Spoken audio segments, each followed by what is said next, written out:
तो दोस्तों, लद्दाख की यह आग सिर्फ एक स्थानीय आंदोलन नहीं है, यह चेतावनी है।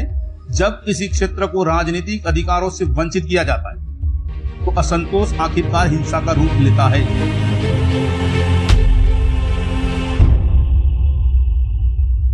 नमस्कार मित्रों, आपका स्वागत है द ट्रेंडिंग टॉक में। आप जुड़ रहे हो संजय पटेल के साथ। एक शांत और हिमालयी मध्य स्थल, लेकिन आज यहाँ गुस्से की लपटें उठ रही है। 4 मौतें, 70 से ज्यादा घायल और पूरे लेह शहर में कर्फ्यू। अब सवाल उठता है, आखिर इस बार लद्दाख क्यों भड़का? क्या यह सिर्फ एक स्थानीय आंदोलन है या फिर भारत की राष्ट्रीय सुरक्षा के लिए गंभीर चेतावनी? आइए समझते हैं पूरा मामला रिसर्च और इतिहास के साथ।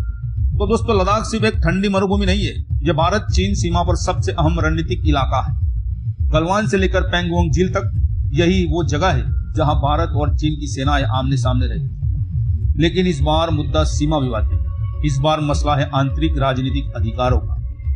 24 सितंबर 2025 को लेह में एक बड़ा प्रदर्शन हिंसक हो गया। 4 लोगों की मौत हुई, 70 से अधिक लोग घायल हुए और पुलिस एवं अर्धसैनिक बलों के साथ सीधी भिड़ंत हुई। अब पूरा विवाद समझने से पहले हमको ऐतिहासिक पृष्ठभूमि में जाना पड़ेगा। चलिए थोड़ा पीछे चलते हैं। 1947 स्वतंत्रता के बाद लद्दाख जम्मू कश्मीर राज्य का हिस्सा बना। 1962 भारत चीन युद्ध, रेजांगला जैसी लड़ाइयां इस क्षेत्र को हमेशा के लिए सुरक्षा की दृष्टि से संवेदनशील बना दिया। 2019 अनुच्छेद 370 और 35 से हटाए गए। जम्मू कश्मीर को 2 हिस्सों में बांटा गया।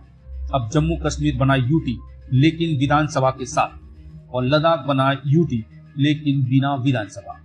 शुरुआत में लद्दाखियों ने इसका स्वागत किया, लेकिन जल्द ही एहसास हुआ न तो विधानसभा है न ही राजनीतिक प्रतिनिधित्व, और यही असंतोष धीरे धीरे आंदोलन में बदल गया।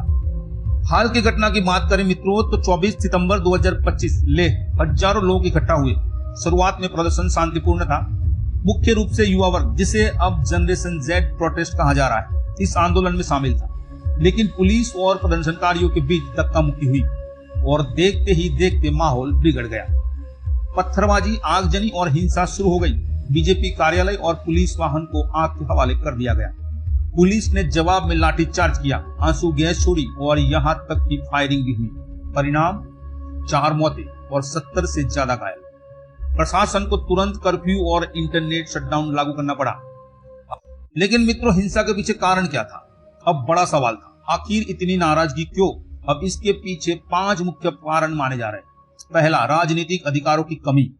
लद्दाख यूटी है लेकिन विधानसभा नहीं है, मतलब जनता के पास खुद का प्रतिनिधित्व नहीं है। दूसरा, 6ठी अनुसूची की मांग, जैसे पूर्वोत्तर राज्यों को जमीन और संसाधनों की संवैधानिक सुरक्षा मिली है, वैसे ही सुरक्षा लद्दाख भी चाहता है। अब तीसरा, सांस्कृतिक सुरक्षा।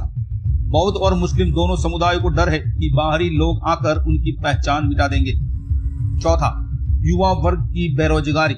जनरेशन जेड को लगता है कि उनके पास न तो नौकरी है न राजनीतिक अधिकार। यही वजह है कि आंदोलन में युवा सबसे आगे। और 5वां, रणनीतिक संवेदनशीलता। चीन से सीमा विवाद पहले से चल रहा है, जैसे में लद्दाख के भीतर अस्थिरता भारत की सुरक्षा के लिए सीधा खतरा है। और इसी के बीच सरकार की प्रतिक्रिया भी सामने आई। तो सरकार ने क्या किया? लेह में कर्फ्यू लगा दिया, सार्वजनिक सभाओं पर पाबंदी कर दी, नेताओं और प्रदर्शनकारियों की गिरफ्तारियां हुई। केंद्रीय गृह मंत्रालय का बयान भी सामने आया और कहा कि यह आंदोलन बाहरी ताकतों और राजनीतिक भड़कावे का नतीजा है। लेकिन प्रदर्शनकारी नेताओं का कहना है कि सरकार असली मुद्दों पर सुनवाई करने की बजाय हमें दबा रही है। अब बात करते हैं हम रिसर्च और एनालिसिस, इसके पीछे क्या है। तो सबसे पहले पॉलिटिकल लेंस। 2019 में लद्दाखियों को उम्मीद थी कि अलग यूनियन टेरिटरी बनने से फायदे होंगे, लेकिन विधानसभा न होने से उनकी आवाज ही खत्म हो गई। इसलिए अब उनका कहना है या तो स्टेटहुड दीजिए या 6th शेड्यूल। दूसरा, सिक्योरिटी लेंस। लद्दाख की अस्थिरता सीधे चीन और पाकिस्तान को फायदा दे सकती है। एक तरफ चीन एलएसी पर दबाव डाल रहा है, दूसरी तरफ अगर अंदर ही दंगे हो तो भारत की स्थिति कमजोर हो सकती है। तीसरा, सोशल कल्चरल लेंस। जनजातीय संस्कृति और बौद्ध मठ और मुस्लिम समाज, सबको लगता है कि उनकी पहचान खतरे में है। अगर इन चिंताओं को हल नहीं किया गया तो असंतोष लंबे समय तक चलता रहेगा। अब निष्कर्ष क्या निकलता है मित्रों? तो दोस्तों, लद्दाख की यह आग सिर्फ एक स्थानीय आंदोलन नहीं है, यह चेतावनी है। जब किसी क्षेत्र को राजनीतिक अधिकारों से वंचित किया जाता है तो असंतोष आखिरकार हिंसा का रूप लेता है। भारत सरकार के सामने अब दो रास्ते, संवाद और समझौते से समाधान या फिर बल प्रयोग से आंदोलन को दबाना। लेकिन मित्रों ध्यान रहे, बल प्रयोग से आंदोलन थमेगा नहीं बल्कि और लंबा खींच सकता है। तो अब सवाल आपसे, क्या लद्दाख को 6 शेड्यूल और स्टेटहुड मिलना चाहिए या फिर केंद्र का सीधा शासन ही बेहतर है? अपनी राय हमें कमेंट में बताइए। और अगर आपको यह रिसर्च बेस्ड एनालिसिस पसंद आया हो तो चैनल को सब्सक्राइब करना मत भूलिए। मिलते हैं मित्रों अगले वीडियो में नए टॉपिक के साथ। तब तक के लिए जय हिंद, जय भारत।